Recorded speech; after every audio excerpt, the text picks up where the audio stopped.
penularan virus ini. Maka arahan saya kepada Wali Kota Bekasi yang pertama, kebijakan yang ada di DKI Jakarta itu tolong di-copy karena situasinya persis, kotanya padat, ya, kemudian statistik jumlah yang positif PDP ODP-nya juga tertinggi sehingga dilakukan hal yang sama. Artinya minggu ini saya rekomendasi arahkan kepada Pak Wali untuk tidak ada kantor-kantor yang melaksanakan kegiatan sehari-hari seperti halnya di Jakarta mulai Senin sampai selama seminggu di masa kritis. Ya.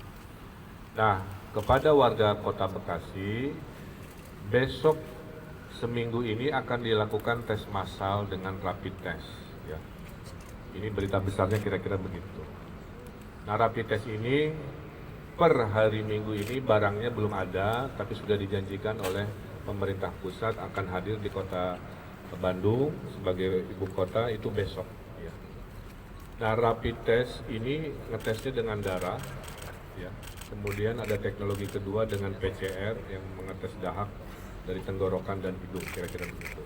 Nah, rapid test itu yang menggunakan darah itu yang akan dilakukan di Kota Bekasi.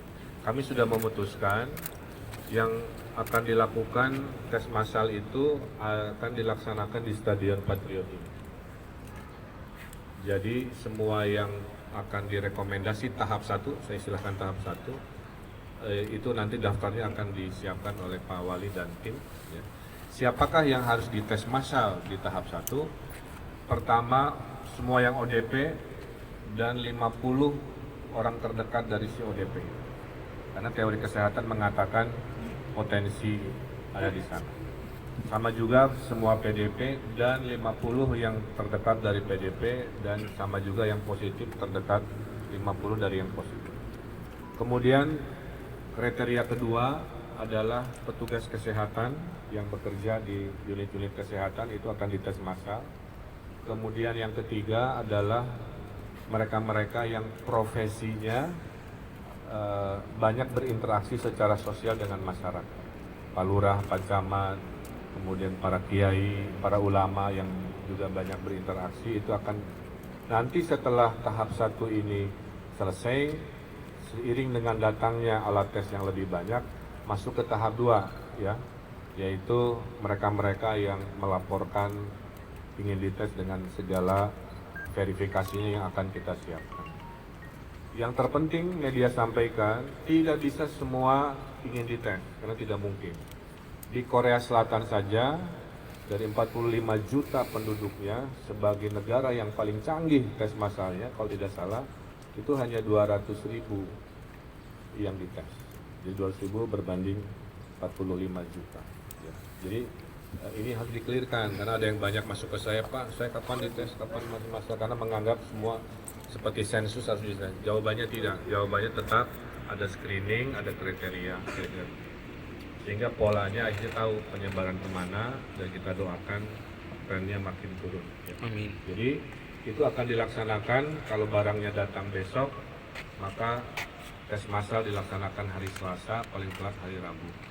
Di Jawa Barat akan ada 3 lokasi stadion, Stadion Patriot untuk warga Kota Bekasi, warga Kabupaten Bekasi, dan warga Kabupaten Karawang. Tapi melihat statistiknya, mayoritas yang akan tes massal adalah warga Kota Bekasi, mayoritas baru Kabupaten dan Karawang. Makin jauh makin sedikit. Kedua, Stadion Pakansari, nanti jam 1 akan saya diskusikan dengan Bu Ade Yasin. Itu untuk warga Bogor, Kota Kabupaten, dan Depok. Yang ketiganya, sisanya Jawa Barat, berdasarkan statistiknya mengecil, dipusatkan di Stadion Jalak Harupat untuk yang bukan Bodebek kira-kira. Nah, saya kira itu berita hari ini yang kami sampaikan, dan saya minta warga Kota Bekasi disiplin. Seminggu ini betul-betul jangan kemana-mana. Saya titipkan Muspida untuk aktif membubarkan kerumunan-kerumunan, karena minggu ini adalah minggu tes massal yang akan dilaksanakan di Kota Bekasi. Dan saya berterima kasih Pak Wali sudah ikhlas, ini fasilitasnya tidak hanya digunakan untuk warganya saja, tapi warga dari kabupaten-kabupaten lain yang kita koordinasikan oleh pemerintah provinsi. Saya kira itu berita yang bisa disampaikan. Ada pertanyaan? Silahkan. Kan tadi keputusan untuk pindah ke Jakarta, bagaimana untuk para pekerja non formal? Ya sama, jadi seminggu ini nanti sudah diantisipasi akan dirapatkan. Saya belum bisa jawab teknisnya. Keputusan ada di Pak Pepen selaku wali kota untuk mengantisipasi hal-hal seperti tadi.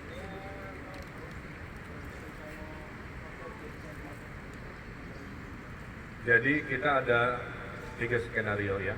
Jika di Jawa Barat pasien positif 100, pasien positif 1000, pasien positif lebih dari 1000. Kalau pasien positif 100, maka Rumah Sakit Hasan Sadikin yang tadinya ruang isolasi 1 lantai menjadi 1 gedung. Ya.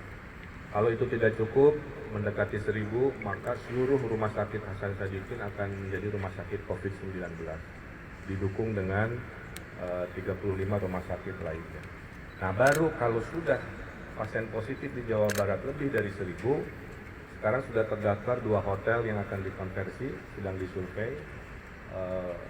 Balai latihan di kita yang ada wisma-wismanya akan dikonversi, dan terburuknya TNI Panglima sudah menyampaikan pusdik-pusdik dan tempat akan dikonversi menjadi tempat untuk emergency. Tapi itu menunggu ya, karena teorinya tadi 100, 1000, di atas 1000. Atau mungkin asrama haji dan lain-lain, kita masih menunggu. Tapi itu di skenario kalau sudah di atas 1000. Cukup? Oke, terima kasih.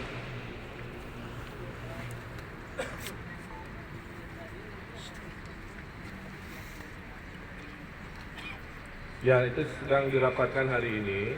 Teknisnya akan minimal ada 3 jalur kan, kayak bayar tol ya. Yang naik motor mungkin 1 jalur, yang naik mobil 1 jalur. Bagi yang akan dites tidak berkendaraan, karena tidak semua punya kendaraan, itu ketua RW dan lurah wajib menyediakan fasilitas kendaraannya. Jadi dia datang, dites di sebuah tenda, diambil sampel darahnya, masuk ke ruangan, berproses sekian menit. Pada saat si kendaraannya sudah di sisi seberangnya, ya, akan berputar ya, hasilnya akan diumumkan di sana. Kalau dia negatif, silahkan pulang. Kalau positif, kita tes lagi oleh alat teknologi kedua yang namanya PCR tadi. Kalau ternyata benar-benar positif, maka jangan kemana-mana. Tim akan memutuskan ini langsung ke rumah sakit atau isolasi di sebuah tempat yang sudah disediakan. Tapi kelebihannya, hari itu kita bisa memetakan mayoritas seluruh Bekasi, petanya seperti itu. Tahap 1 hari makin banyak nanti test kitnya datang, kita perluas sampai akhirnya kita punya keyakinan itu penyakit ada di mana aja.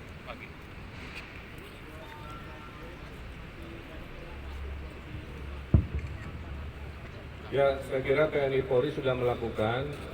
Saya lihat ada video beredar juga ya, TNI Polri bawa ransel speaker, terus berhalo-halo, ada yang naik mobil, ada yang masuk ke gang. Saya kira itu sudah dilakukan untuk menegakkan social distancing atau jaga jarak sosial. Kalau untuk vaksinasi di ASN dan masyarakat umum seperti ATM itu kan ada angka-angka tombol, apa itu ada arahan bank-bank atau mungkin untuk ASN sendiri Pak, untuk ASN kita fingerprint itu ada ini Pak? Kalau besok sudah nggak ada kerja sih, semua kerja di rumah kan, jadi nggak ada lagi absen-absenan seperti itu. Yang ATM saya belum punya jawaban, tapi idenya menarik, saya tanya ke kelompok perbankan. Kalau emergency butuh uang, ATM-nya di mana, dilapisi plastik, ganti ulang atau apa. Untuk pasar dengan supermarket itu gimana Pak? Ya, kalau kita lihat teori lockdown, ya, teori terburuk, yang hanya buka itu hanya toko makanan. Ya. Karena itu urusan perut, urusan semua berhenti kecuali urusan jual beli sembako yang memang hajat hidup.